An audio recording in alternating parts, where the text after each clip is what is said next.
Lead trainer from British Council for leadership development programme. आज government of Punjab की जानब से तमाम जो स्कूल, यूनिवर्सिटीज़, कॉलेजेस और इंस्टीट्यूशन को क्लोज करने का ऑर्डर जारी किया गया है कोरोना थ्रेट की वजह से।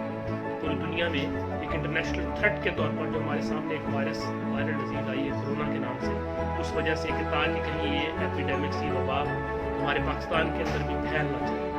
तो सबसे पहले हमें अपने अकीदे को मजबूत करने की ज़रूरत है कि हम मुसलमान हैं। मौत का एक दिन मुतय्यन है, फिक्स कर दिया गया है, वो आनी ही आनी है जब अल्लाह ताला की ज़ात ने लिख दी है। तो उसकी कॉज कोई भी हो सकती है।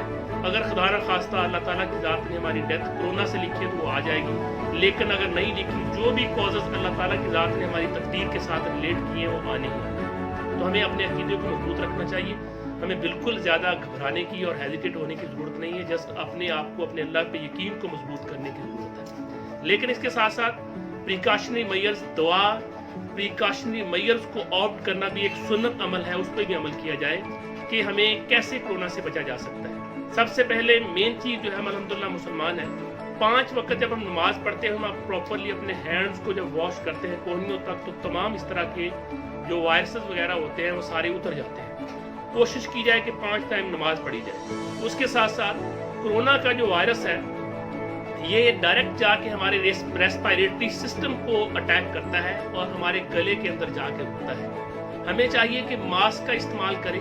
मास्क के इस्तेमाल के साथ साथ हम ज़्यादा से ज़्यादा पानी पिए, क्योंकि कोरोना का जो वायरस है हमारे गले के अंदर रुकता है और जाके फिर ये लंग्स में चला जाता है, जिसकी वजह से हमारा रेस्पिरेटरी सिस्टम होता है। लेकिन अगर बार बार पानी पिया जाए तो ये वायरस हमारे मैदे के अंदर चला जाता है, और मैदे में आपको पता है कि हमारा डाइजेस्टिक जूस होता है, उसमें बहुत सारे एसिड्स होते हैं जो इस जर्म को किल कर देते हैं। और उसके साथ साथ हमें पब्लिक प्लेसेस पे जाने से थोड़ा सा एहतियात करना चाहिए। इसमें मोस्टली ये जर्म जो अटैक करता है उन लोगों को करता है जिनका इम्यूनल सिस्टम क़ुव्वत मुदाफ़ियत का निज़ाम कमज़ोर है। और इसमें ज़्यादा जो आते हैं हमारी लोग, वो बच्चे जिनकी उम्र 5 साल से कम है, और वो अफराद, वो हमारे बूढ़े लोग जिनकी एज 50 साल से ज़्यादा हो चुकी है, क्योंकि हम जानते हैं कि उनका क़ुव्वत मुदाफ़ियत का निज़ाम कमज़ोर पड़ चुका होता है।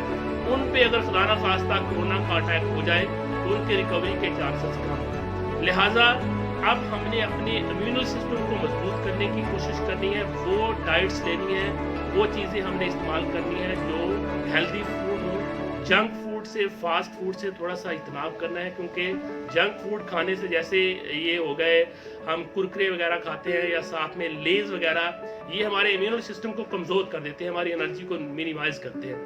ज़्यादा से ज़्यादा नींद लेनी है, अपनी नींद को पूरा करना है, पानी ज़्यादा से ज़्यादा पीना है, ताकि हमारा क़ुव्वत मुदाफ़ियत का निज़ाम मजबूत हो सके। और अगर खुदा न खास्ता हमारे ऊपर कोरोना का अटैक हो तो हमारी रिकवरी के, हमारे बचने के चांसेस ज़्यादा से ज़्यादा हो सके। तो लिहाजा अपने अकीदे को मजबूत करते हुए इस बात पे पक्का यकीन करना है कि मौत का दिन फिक्स कर दिया गया है। जिस दिन मौत आनी है वो आनी है। अगर खुदा न खास्ता इससे लिखी तो इससे अगर नहीं आनी तो हमें जैसे मर्जी इन्वायरमेंट में भी डाल दिया जाए तो अल्लाह ताला के ज़ात हमें सर्वाइव करवाएंगे, हम बच पाएंगे। लिहाजा अपने अकीदों को मजबूत